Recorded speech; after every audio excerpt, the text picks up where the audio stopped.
नमस्कार दोस्तों, मैं हूं प्रदीप डबास और दोस्तों आज बिहार की सियासत में उठते हुए धुएं के बीच एक ऐसा बयान आया है जिसने पूरे चुनावी मैदान को और गर्म कर दिया है या कहीं कि झुलसा ही दिया है तो गलत नहीं होगा।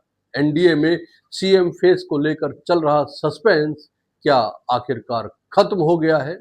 लेकिन सवाल यह है, क्या सस्पेंस खत्म हुआ है या नीतीश कुमार का सम्मान खत्म हो गया है? केंद्रीय गृह मंत्री अमित शाह ने साफ कहा, मुख्यमंत्री और प्रधानमंत्री के पद खाली नहीं है। यानी कि संकेत साफ है दोस्तों, नीतीश सिर्फ चेहरा है, फैसले कहीं और से होते हैं। और इसी पर राहुल गांधी ने तंज कसते हुए कहा कि नीतीश का चेहरा इस्तेमाल हो रहा है, लेकिन रिमोट कंट्रोल भाजपा के हाथ में है। अब सवाल उठता है, क्या बिहार में नीतीश सीएम है या सिर्फ चेहरा? क्या बिहार की राजनीति अब दिल्ली से रिमोट पर चलेगी? और क्या तेजस्वी यादव और राहुल गांधी की जोड़ी इस रिमोट पॉलिटिक्स का तार काट पाएगी? दरभंगा की रैली में अमित शाह ने वो सब कहा जो बिहार की राजनीति के केंद्र में आग लगाने के लिए शायद काफी है। उन्होंने महागठबंधन को ठग गठबंधन कहा और नीतीश के साथ साथ मोदी सरकार की उपलब्धियों का पुलिंदा भी खोला। उन्होंने कहा, दरभंगा की 10 में से 9 सीटें हमने जीती थी, इस बार 10 की 10 चाहिए। साफ है, ये सिर्फ अपील नहीं, एक किस्म से आदेश था। और जब गृह मंत्री मंच से कहते हैं मैथिली भाषा को आधिकारिक दर्जा दिया जाएगा, मिथिला में सीता मंदिर बना रहे हैं और दरभंगा में मेट्रो और एम्स आ रहा है, तो ये विकास की बातें हैं या चुनावी शगुन इसे कहेंगे? क्या बिहार के लोग अब भी इन वादों के जाल में फंसेंगे या अब सवाल करेंगे कि मेट्रो तो आएगी पर नौकरियां कब मिलेंगी? दोस्तों सोचिए, अमित शाह ने भाषण में मखाना बोर्ड की, फ्री बिजली, फ्री राशन और युवाओं को टिकट देने की बातें कही, लेकिन क्या बिहार के युवा अब सिर्फ टिकट से संतुष्ट हैं या रोजगार मांग रहे हैं? और अगर सब कुछ इतना ही चमकदार है तो फिर भाजपा को नीतीश के चेहरे की जरूरत क्यों पड़ रही है? क्या नीतीश अब एनडीए का पोस्टर बॉय है या पॉलिटिकल बोझ बन चुके हैं?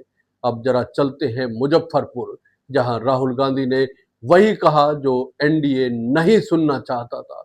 उन्होंने कहा, नीतीश कुमार का चेहरा इस्तेमाल हो रहा है, रिमोट भाजपा के हाथ में है। और फिर जो जोड़ा, मोदी जी सिर्फ वोट की राजनीति करते हैं, विकास की नहीं। उन्होंने कहा कि आप लोग कहें तो मंच पर नाच भी लेंगे मोदी जी। अब तो ये बात भले तंज लगती हो, लेकिन सच्चाई यही है कि बिहार की सियासत में शब्दों की तलवारें अब और ज्यादा धारदार हो चुकी है। राहुल गांधी ने नीतीश को सीधे तौर पर कठपुतली कहा और भाजपा पर रिमोट पॉलिटिक्स का आरोप लगाया। उन्होंने पूछा कि 20 साल से सत्ता में नीतीश है, लेकिन बिहार के लोग आज भी बाहर क्यों जा रहे हैं? ये सवाल केवल राहुल गांधी का नहीं है दोस्तों, ये सवाल उन लाखों बिहारी युवाओं का है जो मुंबई, दिल्ली और गुजरात में मजदूरी कर रहे हैं लेकिन अपने गांव में बेरोजगार है। आप बताइए दोस्तों, क्या बिहार में बदलाव का वक्त आ गया है या फिर इस बार भी विकास के नाम पर वोट बटेंगे और वादे रह जाएंगे अधूरे? क्या नीतीश कुमार का अनुभव तेजस्वी के जोश पर भारी पड़ेगा? कमेंट करके जरूर बताइए, क्योंकि इस बार का चुनाव सिर्फ पार्टियों का नहीं बल्कि राजनीतिक असली चेहरों का इम्तिहान है। अब आते हैं मंच के तीसरे कोने पर, जहां खड़े थे तेजस्वी यादव। तेजस्वी ने कहा, अब बिहार को रिमोट से नहीं चलाया जाएगा। जो भी अपराधी होगा वो चाहे अपना ही हो या पराया, जेल जाएगा।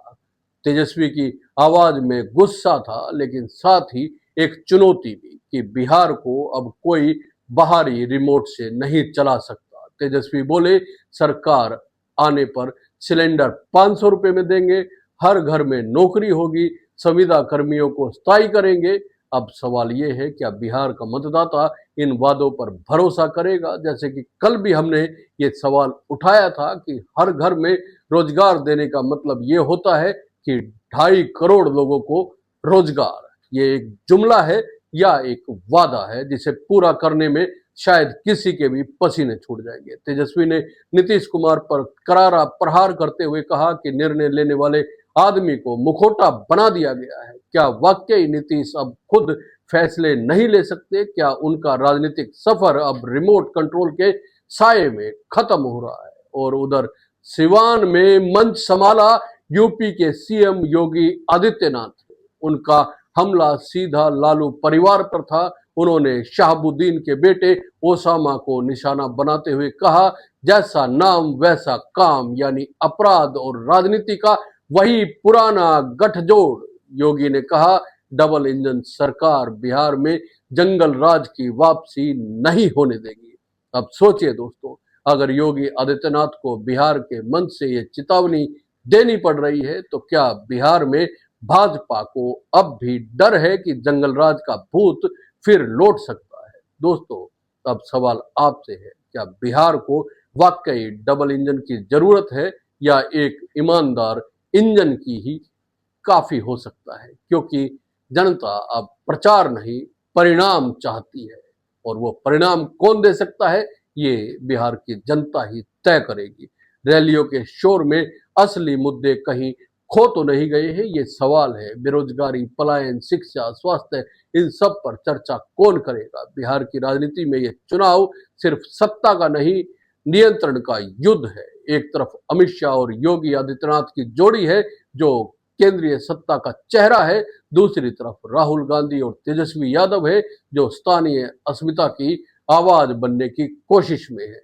बीच में है नीतीश कुमार, जो कभी सुशासन बाबू कहलाए लेकिन अब रिमोट कंट्रोल सीएम कहे जा रहे हैं। अमित शाह कह रहे हैं मोदी जी युवाओं को आगे बढ़ाते हैं। तेजस्वी कह रहे हैं कि भ्रष्टाचार, अपराध और कम्युनिज्म से कोई समझौता नहीं होगा। राहुल गांधी कह रहे हैं मोदी जी प्रचार में माहिर हैं, विकास में नहीं। पर असली सवाल यह है दोस्तों कि बिहार को आखिर कौन आगे बढ़ाएगा? वो जो दिल्ली से दिशा देता है या वो जो पटना में जमीन पर लड़ रहा है? तो दोस्तों, तस्वीर साफ है। एक तरफ अमित शाह का आत्मविश्वास है, दूसरी तरफ राहुल गांधी का व्यंग और तीसरी तरफ तेजस्वी का जोश। लेकिन बीच में फंसे हैं नीतीश कुमार, जो अब शायद खुद सोच रहे होंगे कि क्या उनकी राजनीतिक यात्रा अपने ही घर में बेगानी हो चुकी है। इस चुनाव में फैसला सिर्फ इस बात का नहीं होगा कि बिहार का सीएम कौन बनेगा, बल्कि इस बात का भी होगा, क्या बिहार अब भी दिल्ली से चलेगा या बिहार अपने दम पर उठ खड़ा होगा? ये बड़ा सवाल है और बिहार का हर आदमी इस सवाल का शायद जवाब चाहता है। अब फैसला आपके हाथ में है दोस्तों। रिमोट दिल्ली के हाथ में रहेगा या कंट्रोल पटना की जनता के पास आएगा?